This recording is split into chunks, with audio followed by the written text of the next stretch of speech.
So good morning, mate. Mark Schneider here today, and like I need to mow my grass. But yesterday I went and took all this full of scrap, made 60 bucks, then spent 100 on a motor. To go into that, I got to figure out how the heck I may be able to bolt this 3-bolt motor into that. We'll figure that out another time. I'm gonna have to like probably get a different type of. Well, no, this has the pass right through. This is like the bar link. I might be able to just. I'll figure it out. I'll figure it out because that is a 4.8 Vortec V6, and that's going to go into this S10 frame. But I'll figure that out another time. It rained last night, I can tell because it's all dewy. But today, the fun part about today, because like, I mean, I should have filmed that. Me go to the scrapyard, then come back, then me go pick up an engine, then me come back. I have my parents' vehicle. But now, I'm gonna go, potentially go buy my dream car. That'd be pretty sick. You go to work, I go look at car? Yeah. I feel bad. I wish she could come with me. I wish so too.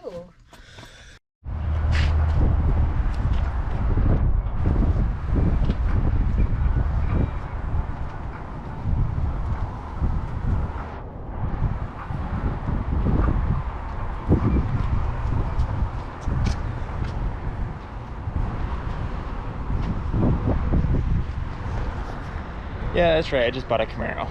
So yes, I just bought a 2015 Camaro. It's not here at the moment. It's going to be delivered on Wednesday. I just want to do some stuff to it. But now begs the question, how did I do that? Why did I do that? And many other things. But if you want to know that stuff, hit that subscribe button. And comment down below what you want to know. The main thing was like, one, I'm buying this because it's newer. I've never bought a newer vehicle. The reason I'm buying a newer vehicle is because, well, guess what? I have a kid on the way. Need some of the car seats in it, or the car seat latches in it. So this does have it.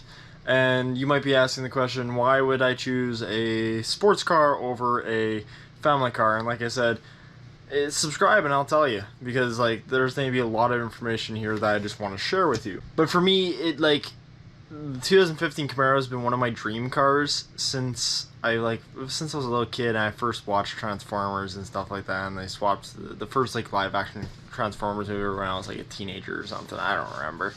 I remember when it came out, but like I saw the Camaro, I was like, oh cool, Camaros are cool, and I actually like the classic over the new Camaro, but like it was really cool.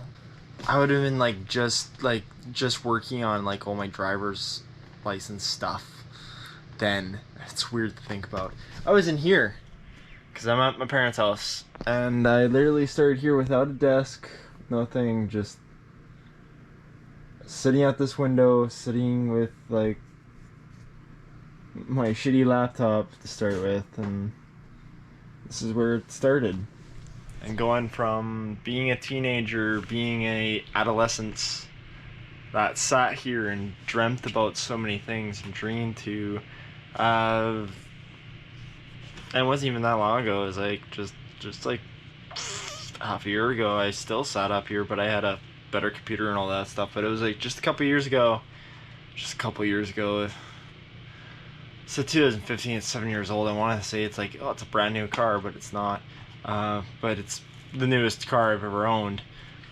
You sit down here and you think about it, and you just go like, my life has changed so much over the last decade. It's nuts.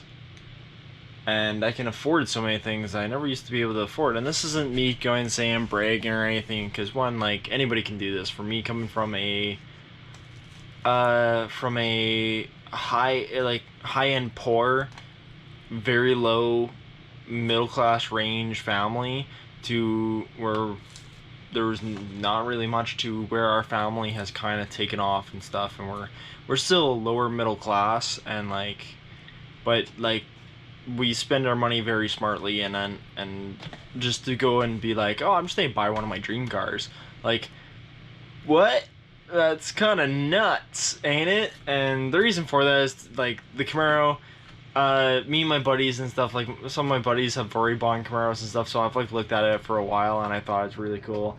And we all kind of think Camaros are going to go up in price, but this is a gamble. You can't guarantee with stuff. You make money on vehicles, man, you're a genius, because vehicles are not a very good asset to make money off of. They're just not, unless you're a car dealer, because you can set your price and they're not negotiable anymore. Dealerships are not negotiable where I am, which is, like, kind of stupid. I hate that. I think that's the most ridiculous, retarded thing I've ever heard. I think that's the most ridiculous thing I've ever heard. Non-negotiable. It's everything's negotiable, but it's not. So spend money on a car. No co-signer, just me, just signing off with my financing and my affordability. And a lot of people, that's really hard for a lot of people and stuff, because people accumulate debt, they spend lots of money, and we're living in a world that's very expensive and not making the best wages. I'm very fortunate with the life I've lived down. I've gone to schooling, I have gotten my schooling, I work a pretty decent job. I could work a better job, making more money, but like I like my job, so make a pretty decent job, make a pretty decent wage, I'm buying a pretty cool car, and it's actually very surprising. Like, I would say it to you to be very surprising. Instead of buying a family car to buying a sports car, it's not that difference in price, and you'd be very shocked for if I dive into it. What I paid for my brand new 2015 Camaro to compared to what a lot of places want for beat up, higher kilometered, or higher mileage, if you're watching from America, vehicles, family vehicles. And there are a lot of things that with this vehicle, like, I could have bought in for almost the same financing a brand new Camaro. Like, they wanted to actually upsell me on one, but there was a lot of options I wanted with this lower end Camaro. Like, not having an electric steering rack. Electric steering rack, it's less maintenance, but when it goes, is big money.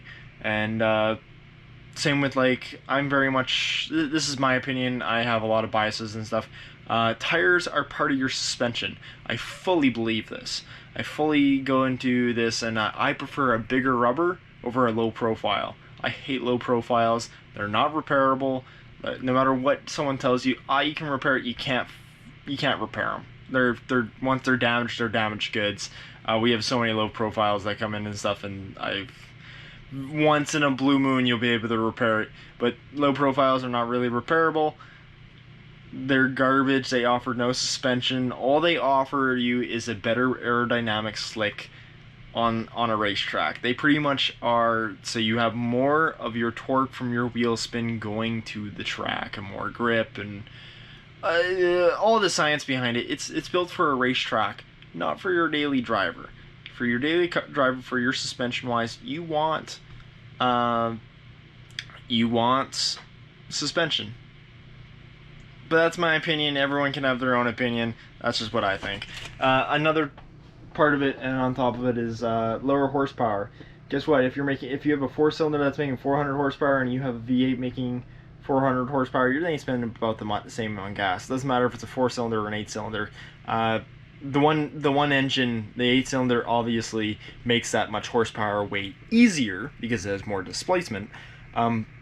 So it doesn't need all the extras. Like, every GM vehicle brand new nowadays, pretty much, not all of them, of course, but they pretty much all come with a turbo to make extra power. Problem is, the turbo can exhaust premature wear on the engine, and I don't want that. I don't want the high gas mileage. If I'm going to buy a brand new 4-cylinder with a turbo that makes the same horsepower as a base model V6, I'm going to go with the base model V6, because the base model V6 will last longer, because it's made to make that much horsepower, where that 4-cylinder is not made to make that much horsepower for a long time, so it'll prematurely wear out.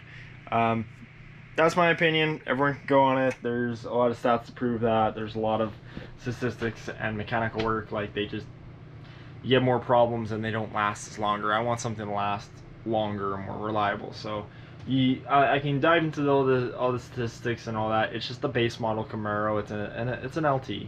It's just the 2015 Camaro LT. So it's base model, even though I remember my first Sunfire, like I bought a Pontiac Sunfire when I first got my license and stuff, and it was base model. It had nothing to it.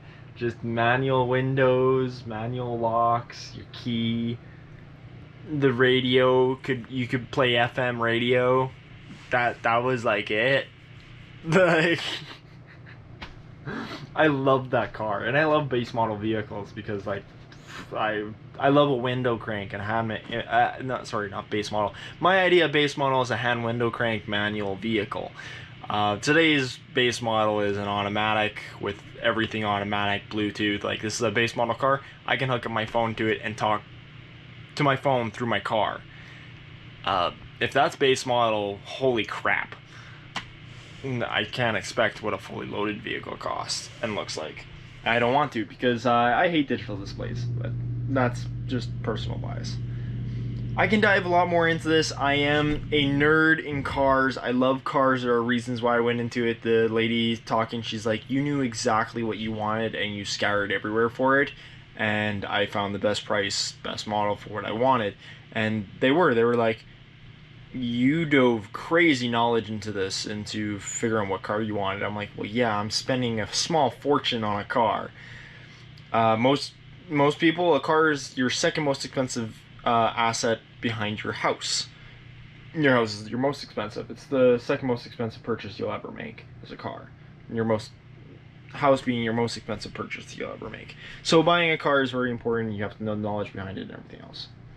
But it's very doable. It's very understandable. You can do it. I believe in a lot of people who can do it. There are a lot of newer vehicles that you can look at. I don't always suggest going newer. I actually do suggest going older, but the reason I want to go newer is I've had a lot of old vehicles. I've had a lot of different vehicles. I want my dream vehicle. Well, one of my dream vehicles. I have a list of dream vehicles to own.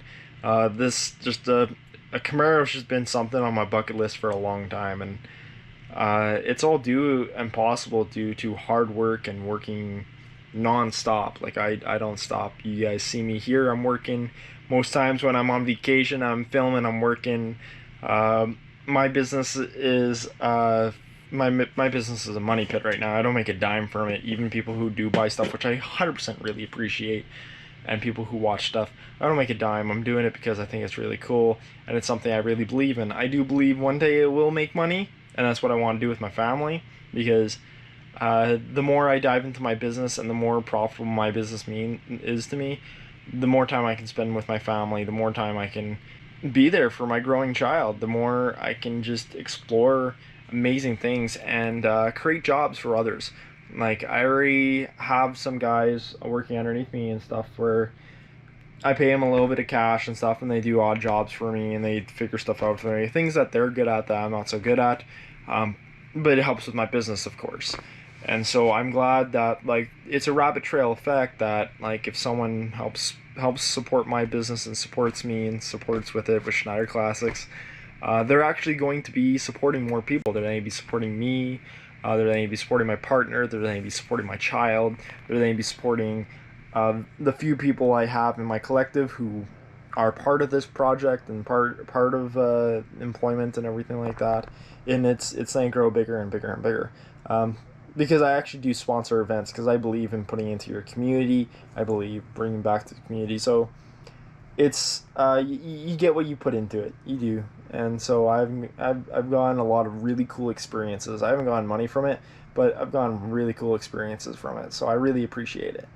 But that all started from a young kid sitting right here to now I just bought pretty much one of my dream cars, like one of my very first dream cars. So I hope you guys enjoyed. I hope to see you guys in the next video. Subscribe if you want to know why I picked it over a conventional family vehicle, how I afforded it, how I did it with no cosigner, because there's a lot of information there, how to get a good credit score, because I have a 675, they just told me I have a 675 and almost 700 credit score, which is, for me, I'm only 22 years old. So that's actually really good for someone who's only 22 years old to have an almost 700 credit score. And they They literally said, with the path I'm going on and the fact that this is my first real vehicle loan. I had a quad loan in the past, but this is my first real vehicle loan. They see me in the next couple of years and stuff. Once this vehicle's paid off, I'm gonna be in the if I keep going the way I'm going, I'm gonna be in the 800s for sure for credit score, which is amazing, and that's what I want to hear, because that's when I'm gonna start looking at buying a house instead of renting. But that credit score will help me amazingly. I won't lie on that. But thank you guys very much for watching. Hit the subscribe button, and I'll keep you guys up to date. Follow your dreams. Peace.